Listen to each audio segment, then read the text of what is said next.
Magandang umaga, ngayon po ay araw ng Lunes, March 18, 2024 at narito po muli ang update sa lagay ng panahon.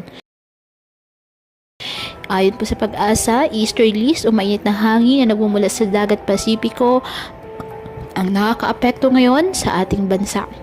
Wala pong bagyo o low pressure area na namamataan sa loob at labas ng ating PAR na maaaring makapekto sa lagay ng panahon.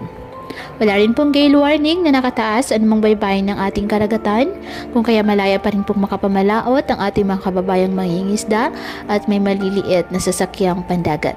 Ngayong araw, asahan pa rin ang maulap na halangitan na may kalat-kalat na pag-ulan at thunderstorm sa Aurora na dulot po ng easterlies. Posible po ang mga pagbaha or landslide, lalo na kapag may moderate to at times heavy rains. Habang sa nalalabing bahagi ng ating bansa, kasama na po ang Metro Manila, generally maaliwalas ang panahon, mainit at malinsangan maliban lamang po sa chance ng mga localized thunderstorms. Kaya patuloy pa rin po natin na pinag-iingat ang ating mga kababayan sa banta pa rin po ng mga pagbaha o pag-uho ng lupa, lalo na kapag may malalakas na mga pag-ulan na pwedeng dulot ng mga thunderstorms. At ugaliin po na magdala palagi ng payong o kahit anumang pananggas sa ulan o di kayo nang po ay sa init ng araw kapag lalabas ng ating mga tahanan. At yan po muna ang update sa lagay ng panahon ngayong araw.